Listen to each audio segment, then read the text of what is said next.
આપનું વીટીવી ન્યૂઝમાં હું છું આપની સાથે રાધા. બુલેટિનની શરૂઆત મહત્વના સમાચારથી. થરાદની દિયોદર તાલુકા પંચાયતમાં આજે ફરી ચૂંટણી યોજાવાના એંધાણ. તાલુકા પંચાયત કચેરીએ મોટી સંખ્યામાં પોલીસનો કાફલો ખડકી દેવામાં આવ્યો છે. કોંગ્રેસના સભ્યોનો સાથ આપવા પ્રદેશના આગેવાનો દિયોદર આવ્યા. પ્રદેશ કોંગ્રેસ પૂર્વ પ્રમુખ જગદીશ ઠાકોર દિયોદર આવ્યા. ભાજપનું શીર્ષ નેતૃત્વ સત્તા માટે રમત રમતું હોવાનું જગદીશ ઠાકોરે કહ્યું. ભાજપ સગર્ભા મહિલા સભ્યને ટાર્ગેટ કરી રહ્યું છે. અગાઉ 2 વખત તાલુકા પંચાયતની ચૂંટણી મોકૂફ રાખવામાં આવી છે તો કોંગ્રેસે પ્રમુખ ઉપપ્રમુખની ચૂંટણી મુદ્દે હાઈકોર્ટના દ્વાર ખખડાવ્યા છે.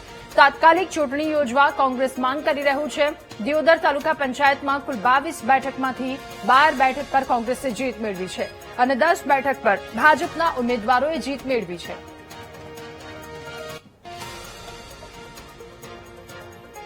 અને ભારતીય જનતા પાર્ટીનું નેતૃત્વ કેટલું સત્તા લાલસુ છે.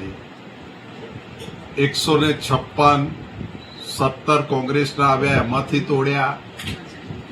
700 સીટોમાં કોંગ્રેસના ઉમેદવાર ફોર્મ ના ભરે એવી દાદાગીરી, પૈસાની રેલમછેલ.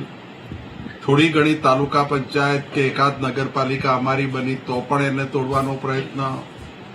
એના ભાગરૂપે 22 સભ્યો છે, એમાં 12 કોંગ્રેસના છે ને 10 ભાજપના છે. દિયોદર તાલુકા પંચાયત કોઈ પણ ભોગે ભાજપની બનાવી છે. એ રણનીતિના ભાગરૂપે જે કરી રહ્યા છે.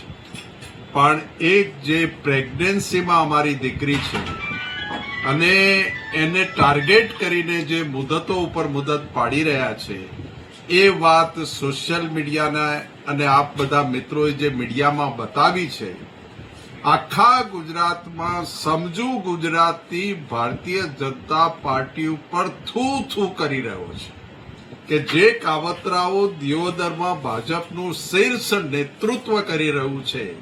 તમે લખી રાખો, એક દિવસ જોજો આ દીકરી ઉપર જે અત્યાચાર છે, કોંગ્રેસના 12 સભ્યો ઉપર જે અત્યાચાર છે, કોંગ્રેસના કાર્યકરો ઉપર 307 જેવી ગંભીર કલમો લગાવીને દબાવી દેવાનો પ્રયત્ન થયો છે. કુદરતના ઘરે દેર છે, અંધેર નથી.